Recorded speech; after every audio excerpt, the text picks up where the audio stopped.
Voltou. Então, vamos lá. Globalização e mundialização. Vocês, na idade que vocês têm, vocês nasceram no mundo globalizado. A professora, que já está lá com seus 45 anos, eu já fiz o processo de globalização. Só que essa globalização, ela vem lá de trás, lá das grandes navegações.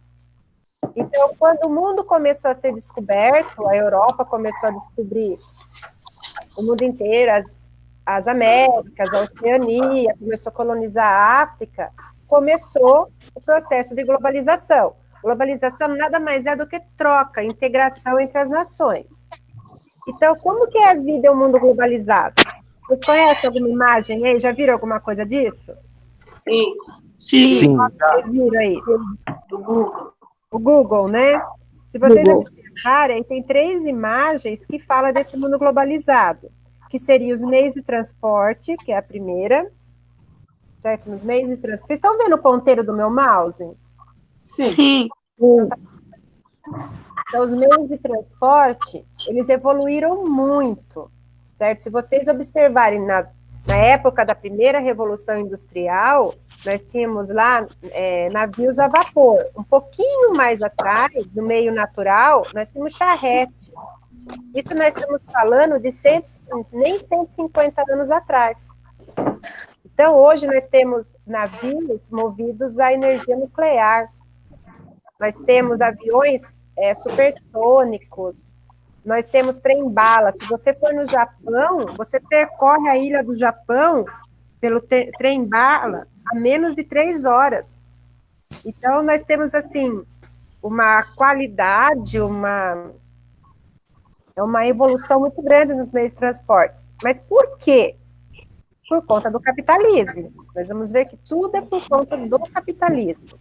Nessa imagem aqui, nós temos um laboratório da NASA. Alguém sabe o que é a NASA? Agência Espacial Americana.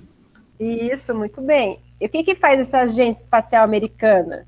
Fabrica foguetes e manda homens para o espaço, como na estação espacial, e operações assim que envolvem foguetes.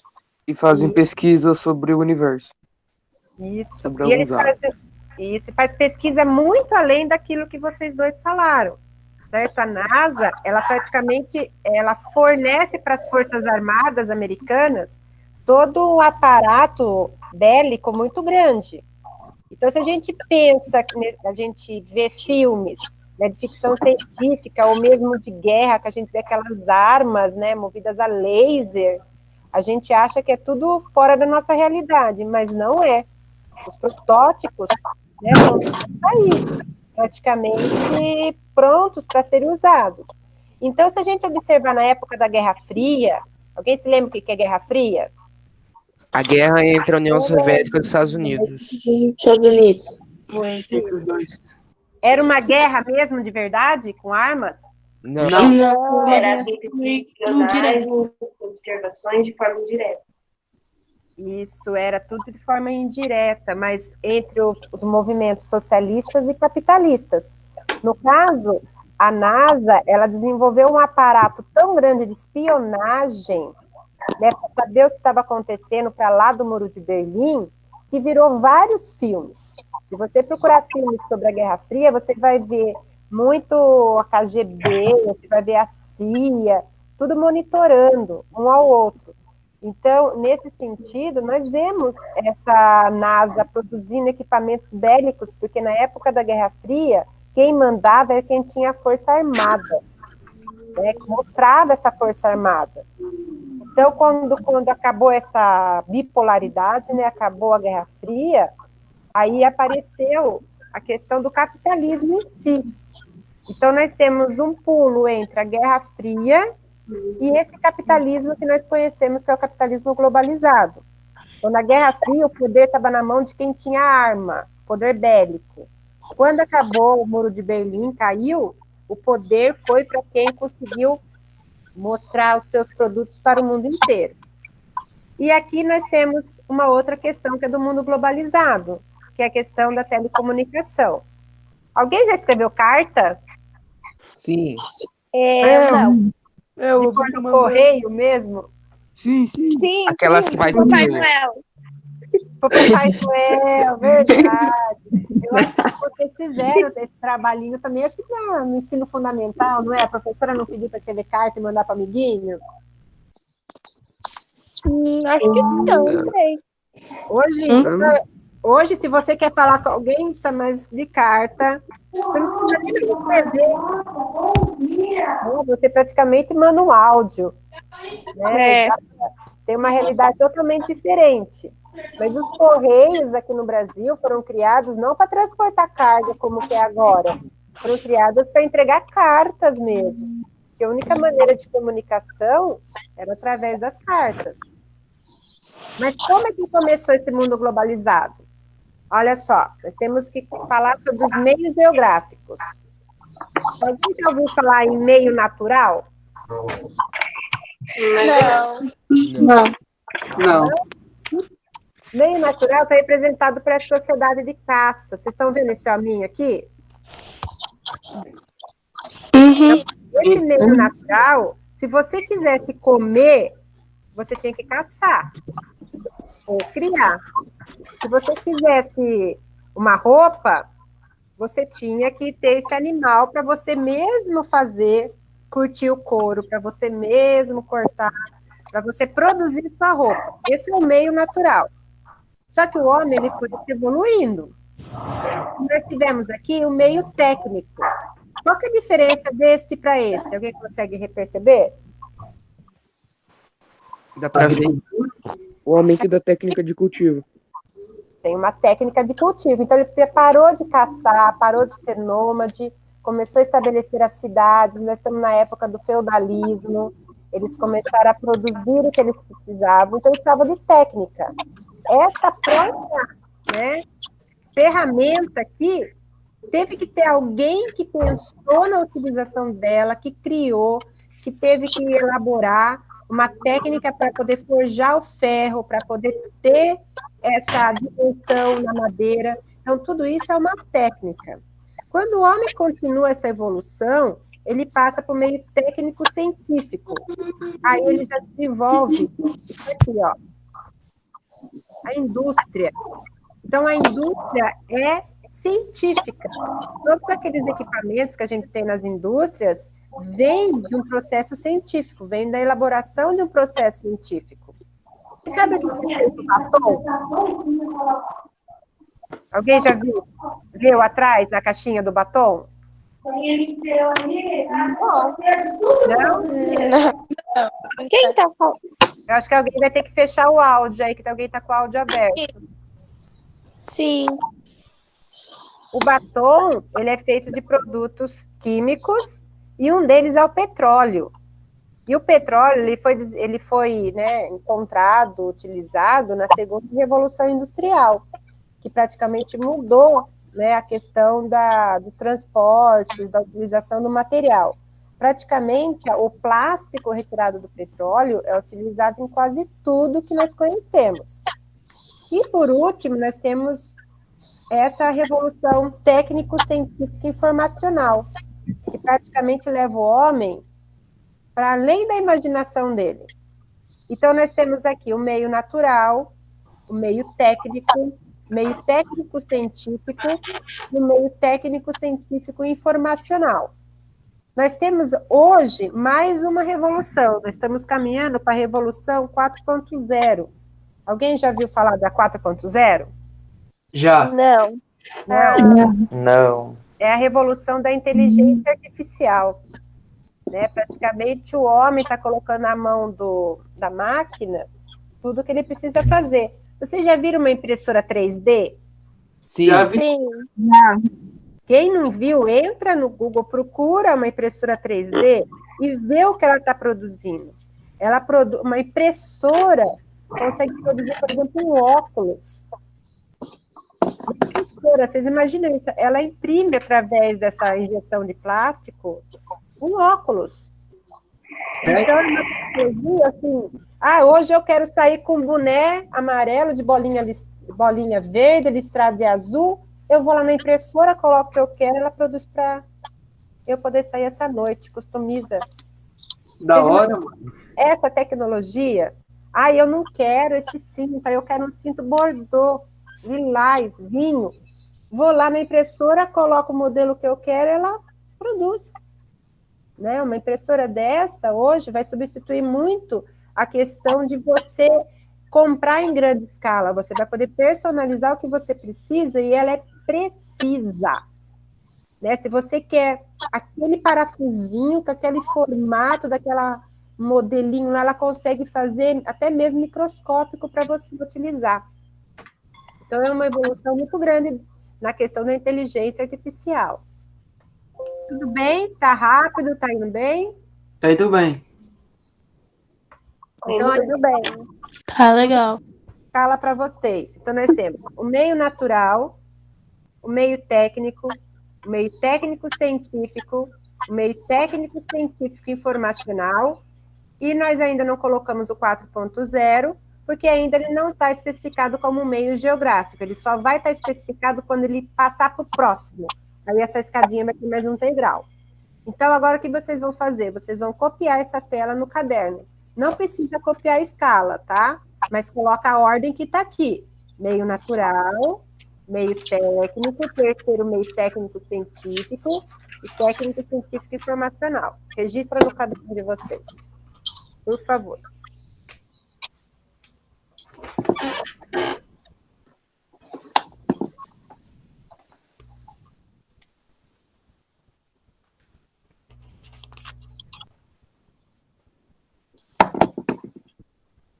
Ok? Ok. Então, todo mundo compreendeu o meio natural, meio técnico. Científico entrou em industrialização. E o informacional é a mídia. Espera aí, volta para a tela, por favor. Volto, pera. Dá um trabalhinho para voltar, mas eu volto. Obrigado.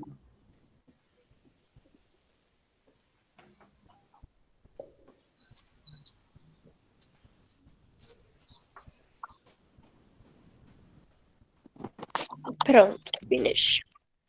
Peraí.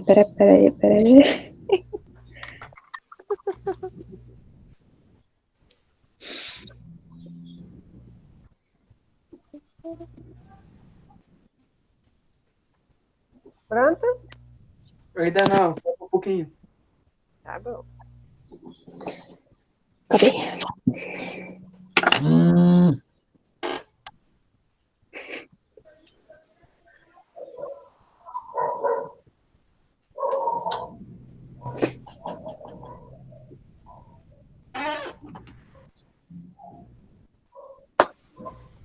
Pronto, já pode ir. Tá. Então, nós passamos pelo meio natural, onde o homem tinha que criar, produzir, caçar, ele era nômade. Fomos para o meio técnico, quando ele começou a elaborar técnicas de agricultura, técnicas de moradia, começou a se aperfeiçoar, e chegamos no técnico científico. É a partir daqui que nós vemos a industrialização, certo? Essa industrialização, ela está vinculada com o capitalismo e também com a urbanização. Lembrando que quando nós começamos quando o homem começou as primeiras indústrias, ele começou a atrair as pessoas da zona rural para a zona urbana. Então, cidades que antes, por exemplo, Liverpool, Londres, né, as cidades principais da Europa, que a primeira revolução industrial foi na Europa, primeiro na Inglaterra, depois na França, depois na Alemanha, nesse sentido, na primeira Revolução Industrial, e na segunda Revolução Industrial foi para os Estados Unidos. Então, na primeira Revolução Industrial, as principais cidades, elas eram pequenas, mas com a Revolução Industrial, as pessoas saíram do campo para trabalhar nessas fábricas. Então, a fábrica, ela encheu a cidade, a fábrica proporcionou que a urbanização dessas cidades fosse muito rápida. Então, se você assistir filmes, por exemplo, na época do começo da Revolução Industrial, você vai ver uma precariedade do sistema de esgoto, do sistema de moradia, as cidades eram féticas, as cidades eram sujas, elas eram sombrias, igual o filme de Conde Drácula, né? Porque o pó que saía das chaminés porque era a queima do carvão primeiro, né? O primeiro combustível foi o carvão, depois o carvão mineral. Então, quando começava a queima desse carvão, o pó, as partículas, né? Como fosse queimasse numa churrasqueira, você joga água na churrasqueira, depois não sobe aquele pó cinza?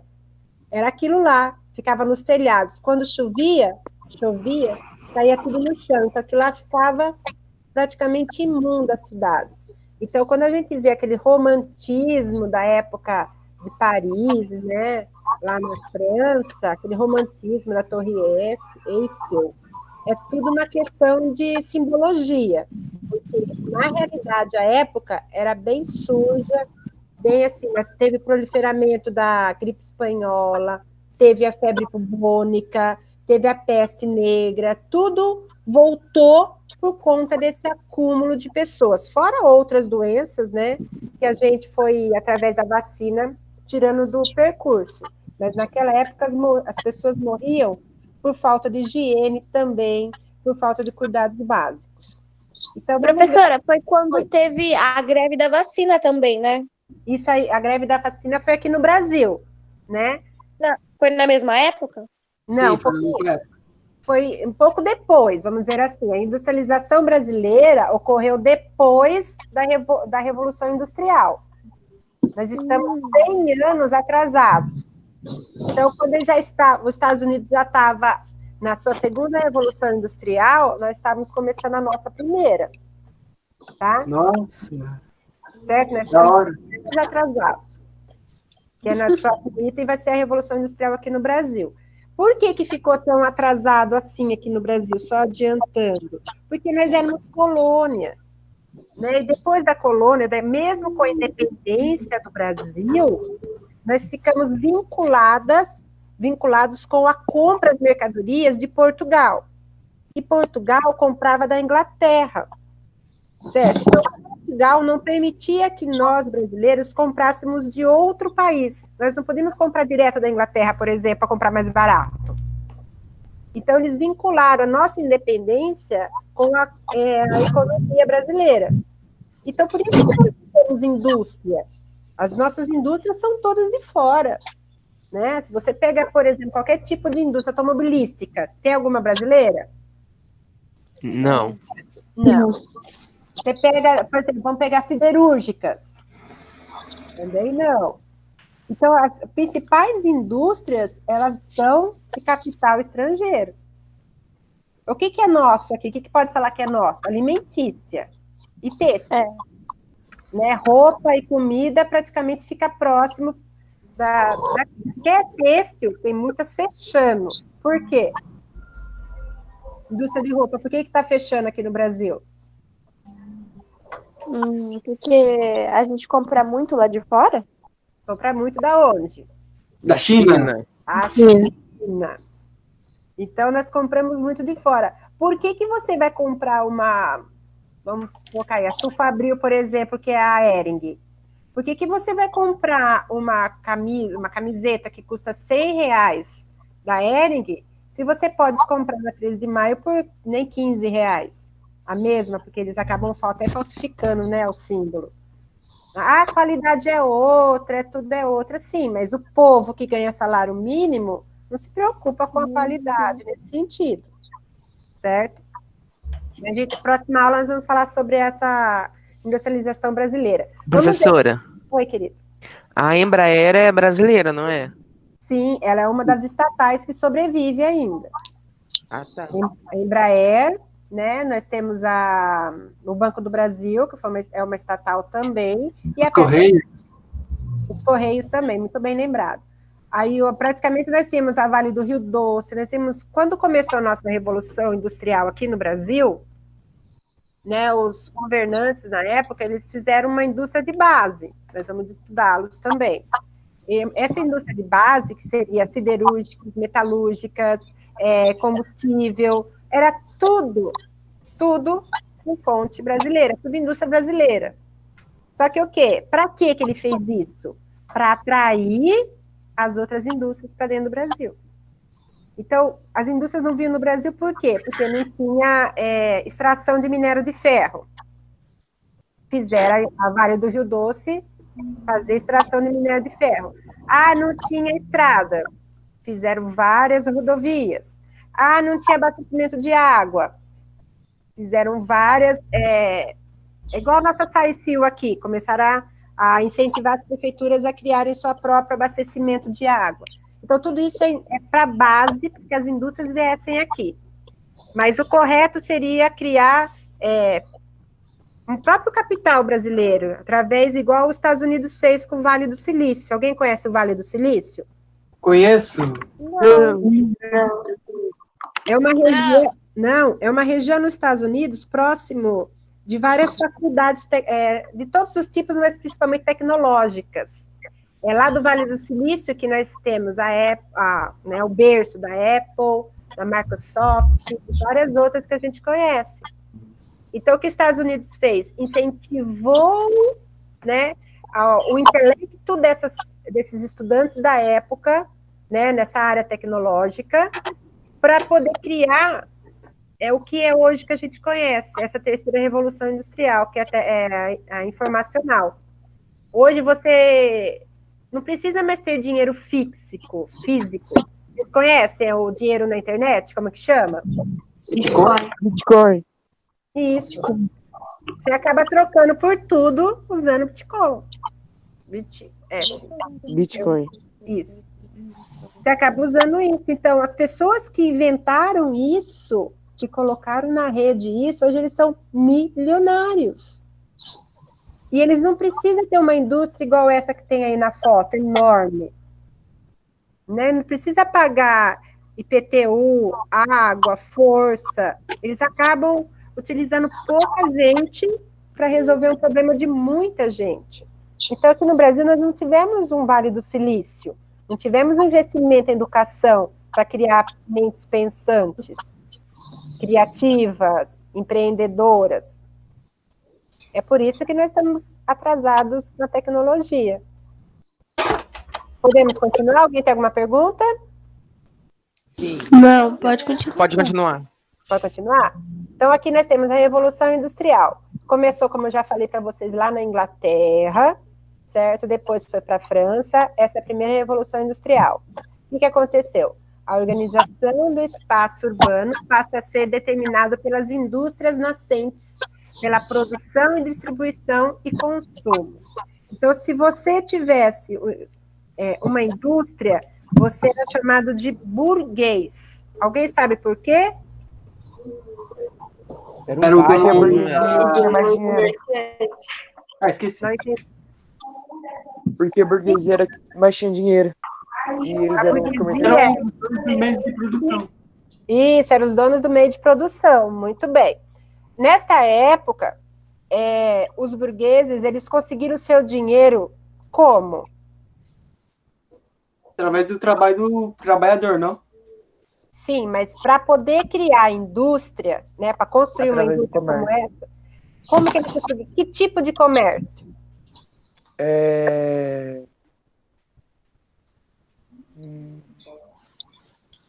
Comércio Comércio escravo. mercantil. Mercantil. O que é o comércio mercantil? Alguém se lembra? Ih, rapaz, não lembro. Doutora, não lembro. Não lembro, não. Mercantil é a troca através de navios. Isso, eles tiravam das colônias, né? Por exemplo, aqui no Brasil, eles vinham cana-de-açúcar. Retirava a cana-de-açúcar daqui e levava através dos navios para a Europa. Então, a burguesia fazia esse intermeio. Então, o comércio mercantil seria o comércio das especiarias através de navegações? Isso, pode ser especiarias, mas eles foi muito além, porque a especiaria foi a primeira coisa que começou a fazer no comércio, né? Primeira coisa, quando encontrou as Índias, as especiarias, elas vieram para a Europa, elas revolucionaram tudo que vocês podem imaginar. Por exemplo, um pãozinho, né? De repente, ficou um pão doce, ficou com passas, ficou com tudo, modificou o sabor, começou a vender mais. né? As especiarias, ela mudou muita coisa. E a gente não fala só essa questão, a gente fala só especiarias. Não, teve praticamente a África inteira forneceu muita coisa, né? Além de ser praticamente uma terra fértil para eles plantar o que eles quisessem lá. Por exemplo, trouxeram a cana aqui para o Brasil. A cana-de-açúcar não é natural do Brasil. Mas por que eles plantaram aqui? Alguém sabe por quê? Porque tinha o clima ideal, Da terra e tal. Por causa do solo brasileiro? porque era uma terra do Portugal que era europeia, não era? Vamos continuar nesse raciocínio. Era uma terra de Portugal, correto. Em Cuba, sabe, na América Central, Cuba, toda aquela região ali, a Espanha já estava plantando cana-de-açúcar, né, porque está próximo dos trópicos, é um ambiente quente, e estava lucrando muito com esse açúcar. E Portugal precisava fazer o comércio também disso. Então, eles aproveitaram essa terra que era deles, nós aqui, Brasil, e começaram a plantar cana-de-açúcar para ser um concorrente comercial com a Espanha. Então, a cana-de-açúcar veio aqui em forma de capitalismo, certo? Porque Portugal precisava concorrer economicamente com a Espanha. A Espanha e Portugal brigaram por muito tempo pelo poder, tá? O poder desde as grandes navegações, né, até o começo do comércio mundial. Mas esses burgueses que ganharam esse lucro através dessa troca comercial, né, através dos navios, que é o capitalismo mercantil, eles utilizaram esse dinheiro para manufaturar os produtos que eles estavam trazendo. Por exemplo, vou pegar a própria cana-de-açúcar. O açúcar chegava aqui em sacos, perdão, estou na Europa, chegava na Europa em sacos enormes. E o açúcar que vinha era aquele açúcar escuro, não é esse açúcar que a gente conhece, branquinho. Né? Você já viu aquele açúcar demerara? Alguém já viu? Um açúcar cristal que é meio amarelo? Não. Ah, sei. Já é. Tem gente que usa por causa de tem menos concentração de açúcar, quem tem diabetes, alguma coisa assim. Eu ia falar que era tipo açúcar mascavo. O açúcar mascavo, ele já é processado para virar esse pozinho. O demerara é o cristal um pouco mais escuro. Então, ele chegava daquele jeito, praticamente. E quando ele chegava na Europa, ele tinha que ser processado, porque ele não podia ser vendido daquela maneira, né? Porque não tinha a tecnologia que tem hoje, né? Vinha praticamente aquela coisa suja, pensa numa coisa assim horrível. Vinha até com partes da cana, folha de cana, né? Vinha totalmente sujo mesmo. Então, na hora que chegava na Europa, eles tinham que processar isso para poder entregar para a corte, né? Para poder entregar para os nobres, que é quem comprava realmente os produtos que eles traziam. Então, eles fizeram esse processo. Eles construíram indústrias para processar os próprios produtos que eles traziam. Então, ou era para envasar, ou era para limpar, ou era para transformar em alguma outra coisa. Então, praticamente, eles deram origem à indústria que nós conhecemos. Só que essa indústria, ela não estava vinculada com a corte, né? Não estava vinculada com os nobres. Era um dinheiro que não era dos nobres. Então, os nobres foram ficando pobres, porque os burgueses foram comprando as terras deles para poder construir as indústrias. Então, nós temos aí um declínio da nobreza, né, e uma ascensão da burguesia. Só que a burguesia, ela não podia votar, ela não podia exercer nenhum poder de lei na Inglaterra, nem na França. A única maneira que eles encontraram para fazer isso era casando, certo? E aí tinha aquele acordo que eles faziam. Eu tenho dinheiro, você é um nobre, tem um sobrenome. Eu caso a minha filha com você, você continua com a sua ostentação, mas você facilita a aquisição de terra, facilita a aquisição de leis, né? Então, houve esse acordo entre a Câmara dos Nobres da Inglaterra, né, e a burguesia. E aí eles conseguem um desenvolvimento estrutural da cidade e avança com velocidade, que ocorre grande crescimento demográfico, porque eles precisavam de pessoas para trabalhar na indústria. E da onde que vinham essas pessoas? Alguém sabe? No campo. Do campo. Só que naquela época não importava que tipo de pessoa que era. Se você tinha 6 anos e conseguia levantar um machado para cortar alguma coisa ou uma ferramenta, você estava trabalhando. Então, não tinha distinção de idade nem de sexo. Você tinha que trabalhar. Muitas crianças ficavam órfãos por conta da falta de saneamento básico na cidade, e elas iam para orfanatos. E nesses orfanatos, eles eram tratados como mini-adultos. Eles eram levados para trabalhar nas indústrias, e muitas delas causavam problemas sérios de respiração nessas crianças. Quem gosta de assistir, tem um filme chamado Oliver Stone, vocês conhecem? Não. Depois eu ponho. Não vou falar. Esse Oliver foi, né, um órfão, e ele passou essa questão da Revolução Industrial. Então é um filminho, assim, bem água com açúcar, mas mostra a realidade do começo da industrialização, como as crianças eram tratadas naquela época. Certo? Oliver, o quê? Stone. Ah, tá. Então, aqui eu pus esse mapa aqui, que eu gostei muito dele, que é um bom resumo que eu coloquei para vocês lá, de toda essa sequência da industrialização. Então, nós falamos até agora da primeira Revolução Industrial, que foi o pontapé inicial para o capitalismo, certo? Então, aqui nós temos, no começo, meio natural, vou separar para vocês, ó. Meio natural, meio técnico científico e meio técnico científico informacional. Então, nós temos essa separação. Primeira Revolução Industrial, meio técnico científico informacional. Então, nós temos aqui tipo de industrialização, meio de transporte da época, o tipo de capitalismo da época, o modelo econômico e os modelos de produção. Então, a industrialização. Primeira Revolução Industrial. Que transporte nós temos aqui? Vapor, certo? Nós temos navios a vapor, locomotivas a vapor, e qual que era o tipo de combustível? Carvão. Isso. Quais são as indústrias que mais sobressaíram? Têxtil, naval, siderúrgica. O que é siderúrgica? Ferro. Isso, manipulação do aço. Que capitalismo nós estamos falando? O comercial. O mercantilismo, olha aqui, certo? Estava saindo do colonialismo, certo? E era o mercantilismo, que nada mais é do que a burguesia colocando em função o dinheiro que ela tinha para fazer o comércio.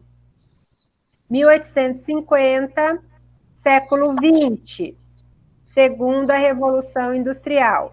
Nós saímos da Europa, vamos para a América do Norte. O que era o principal combustível naquela época?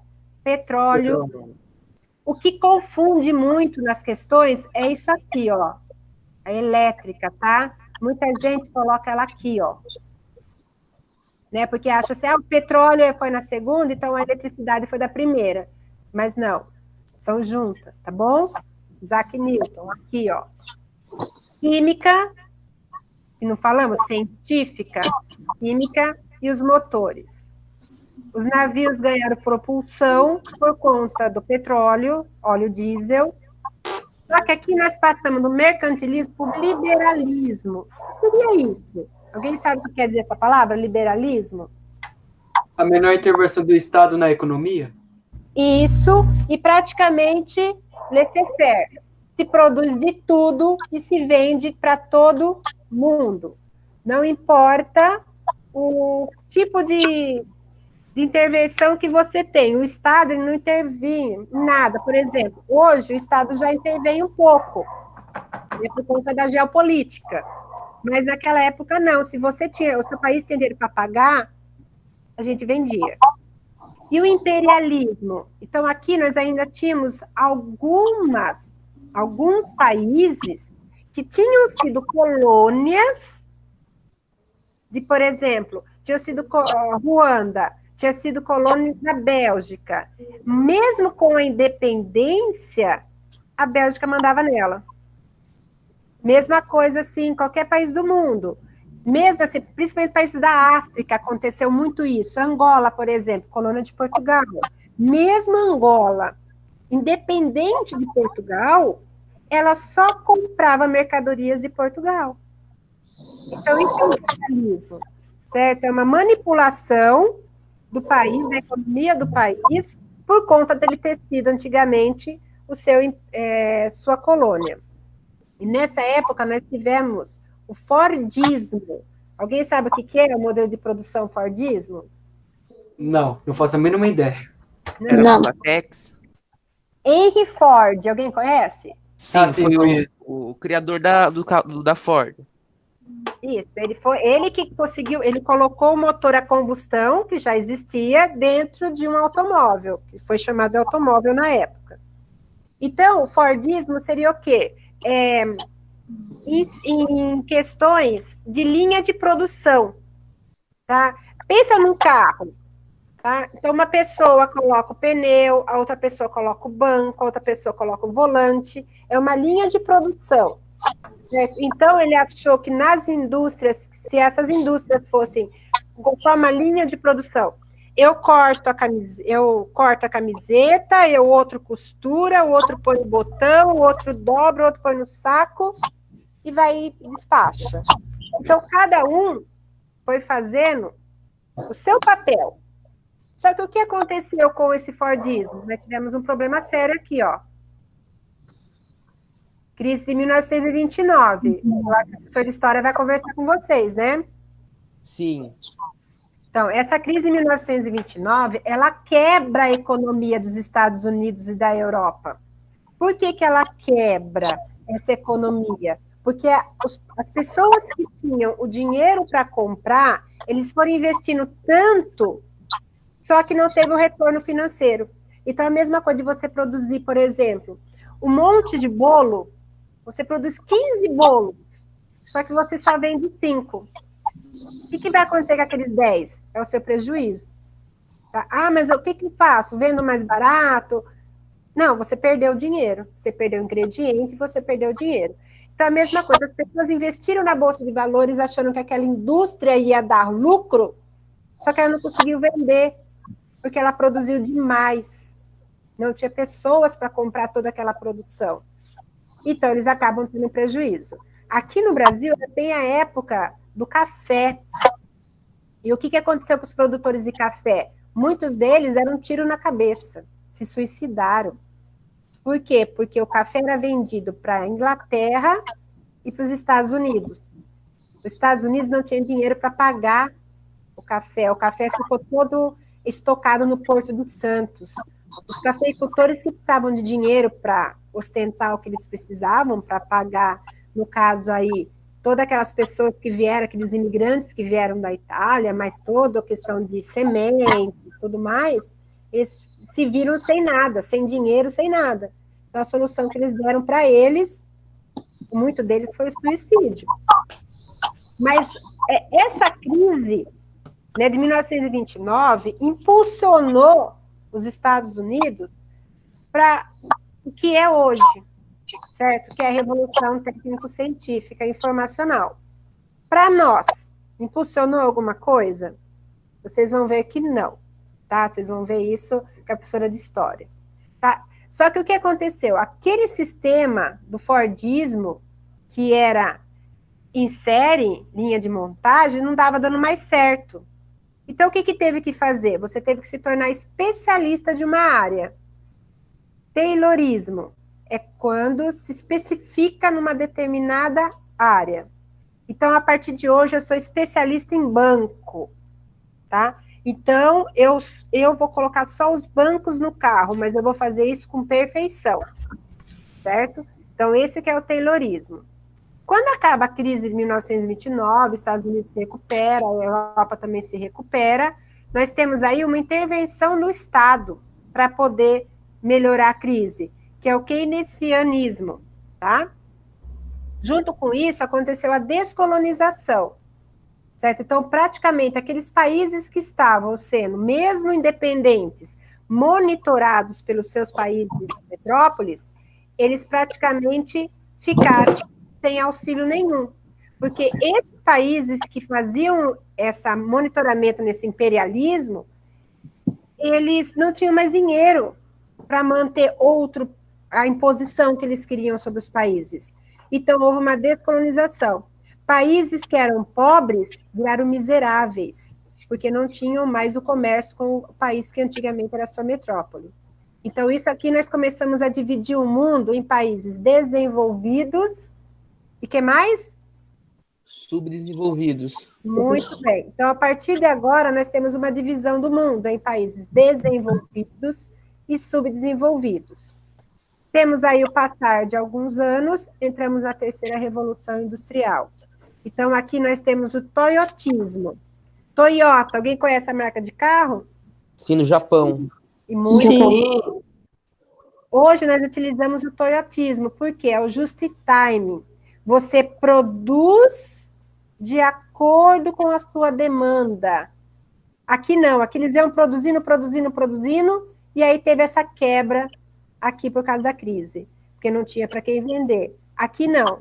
Se você tem, por exemplo, uma demanda de 10 carros, você vai produzir os 10 carros. Você vendeu mais 5 carros, vamos produzir mais 5 carros.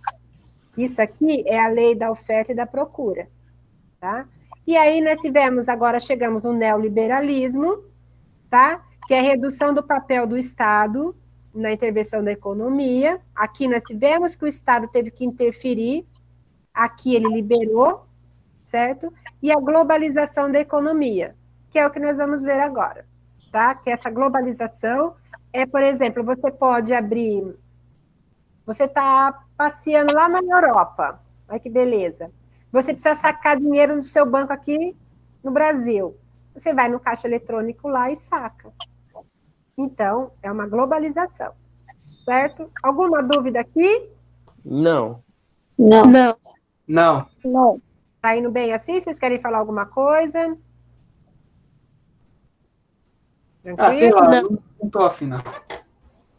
Aqui eu já coloquei para vocês aquilo que eu já expliquei. O Fordismo, né, que nada mais é do que a questão das linhas de montagem, o Taylorismo, que é a especialização do trabalho, e o Toyotismo, que é o just in time, tá? Para a economia de matéria-prima, você só produz aquilo que a sua demanda necessita. Então, esses são modelos de produção.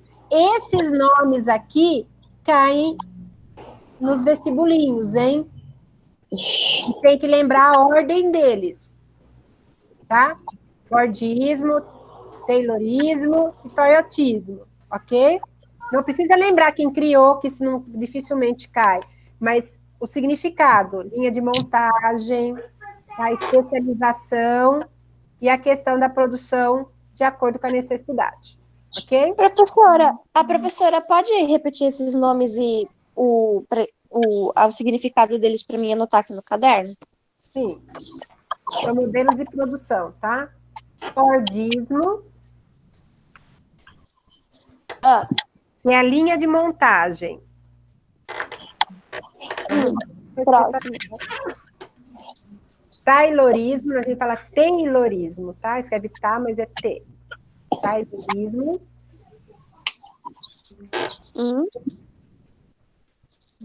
Que é a especialização.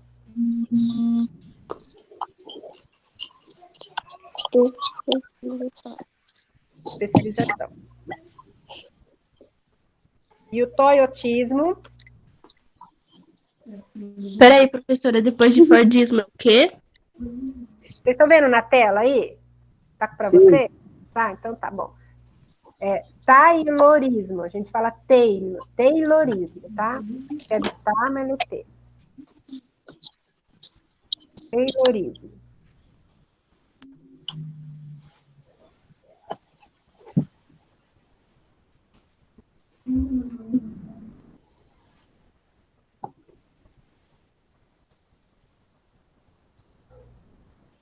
E o último, toyotismo.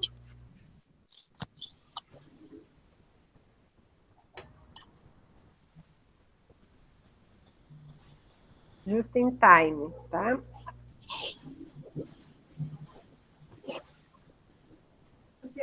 Oi. Agora quem está fazendo a aula é o próprio professor da sala? Certo? Toyotismo é? Toyotismo é a utilização da matéria-prima de acordo com a demanda. Se usa muito esse termo aqui, ó, just in time. Esse termo aqui, ó, se usa muito com ele, tá? A ordem é essa. Esse daqui, ó, era justamente na crise de 1929, tá? Que estava usando isso daqui, tá? Então, a pessoa que sabia só, por exemplo, consertar bicicleta, não tinha mais bicicleta para consertar. Ele perdeu o emprego. Então, teve muita crise de perda de emprego nessa época aqui, tá? Continuando. Então, as fases aqui, tá bom? Primeiro, o capitalismo comercial, capitalismo industrial, capitalismo financeiro, capitalismo informacional, tá? Que são as fases do capitalismo. O comercial é o mercantil, o industrial da Revolução Industrial 1 e 2. Financeiro e informacional da terceira Revolução Industrial, tá? Isso é só para vocês saberem os termos. Então, nós temos aqui uma evolução do que foi sendo feito de acordo com o que o homem foi adquirindo de conhecimento. Força hidráulica, têxtil e ferro. Depois, utilizou o vapor para criar as ferrovias e o aço. Nós tivemos depois a eletricidade, os motores a combustão, petroquímicos, eletrônicos e aviação, e redes de softwares, certo? Então, nós fomos progredindo de acordo com a evolução da tecnologia. E essa revolução técnico-científica desenvolveu o quê? É o que a gente tem hoje, que vocês conhecem, né? Aqui tem os bancos eletrônicos, tem o celular, tem a informática. Depois eu coloquei para vocês um tour num museu lá dos Estados Unidos, que é o Museu do Conhecimento Técnico Científico, para vocês verem o tamanho. Vocês já viram disquete? Vocês já viram um disquete? Sim, já. Um CD-ROM. O pequenininho, não é? É, um CD-ROM. Tem aquele que a gente colocava para escutar música também, guardar fotos. Chegaram a ver? Sim. Assim, Esses equipamentos, vocês vão ver nesse museu, que eles eram enormes e não guardavam nenhuma foto como se guarda hoje, tá? Nós vamos ver quando a gente fizer esse tour. Então, essa é a influência da informação na vida cotidiana. Dentro dessa globalização, nós temos alguns termos, que é o termo rede e fluxos. A rede é essa interligação que acontece hoje no mundo. Tá? Porque você pode, igual nós estamos com o computador aqui, se eu jogar esse convite para o Meet para uma pessoa que estiver lá nos Estados Unidos, ela vai assistir a mesma aula que vocês. Então, nós estamos interligados nessa rede de comunicação. E essa rede de comunicação, ela acontece por conta dos fluxos. Os fluxos são essas setinhas que vocês estão vendo aqui. Esse ir e vir. Tá? Então, nós temos fluxo de informação, nós temos fluxo comercial, nós temos fluxo de todo tipo, que era uma troca entre as pessoas do mundo inteiro. Então, nós temos aqui essas redes e esses fluxos. Quem pode ler para a professora esse primeiro aqui? Eu. Pode ler um, outro lê outro. Pode ler para a professora. Eu leio um segundo. Tá bom. Posso ler o primeiro? Pode. Com a evolução tecnológica, os lugares e as pessoas se relacionam e se integram através de redes e fluxos. Próximo. Mercadorias produzidas em um país podem ser consumidas no mundo inteiro. Posso ler? Posso ler? Pode. As pessoas podem viajar de um lugar para outro muito distantes em poucas horas. Posso ler? Sim. Informações e ideias podem ser transmitidas ao mesmo tempo em todo o globo, pelo menos. Ah, eu não consigo ler o resto, professora. É comunicação, tá? Ok. Aqui. É, meio de comunicação e pela internet. Isso. E se vocês estão vivendo isso hoje? Sim. Alguém já viajou de avião? Ah, eu não. Eu não. Qual, professor? Eu já. Quem já viajou, beleza. Quem não viajou, com certeza um dia vai.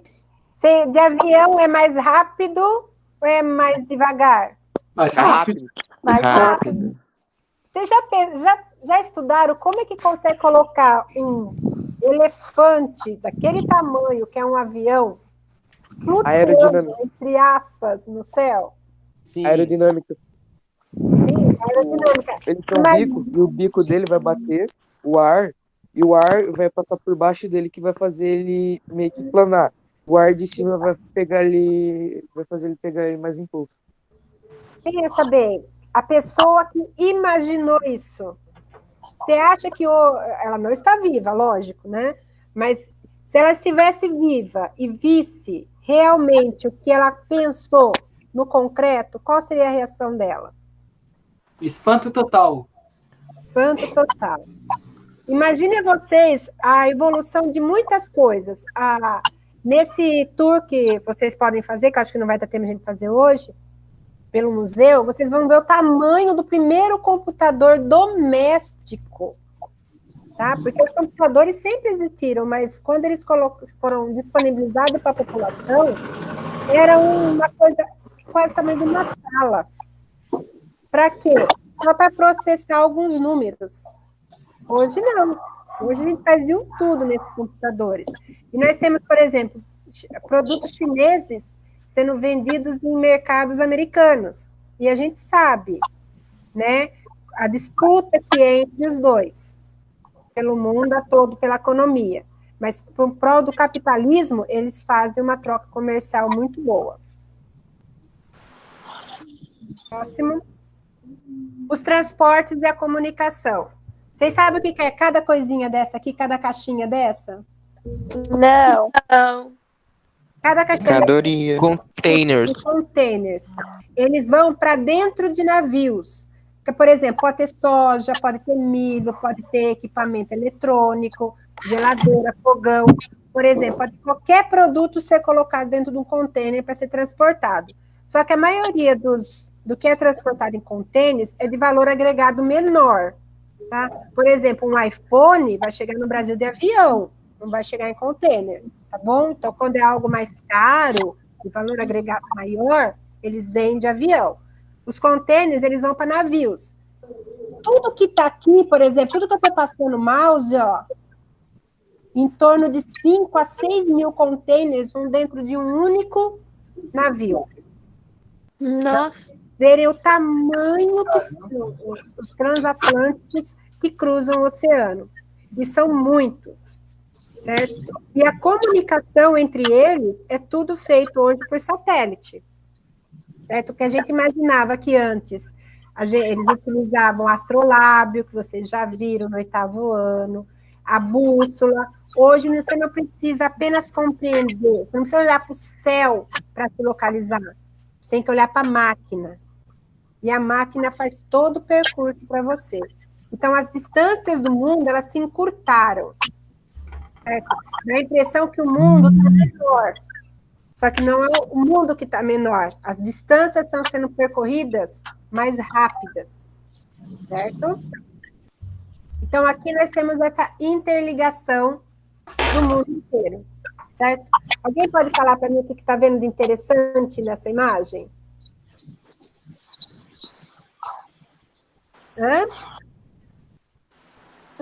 As notícias que acontecem em um lugar estão indo para todo mundo.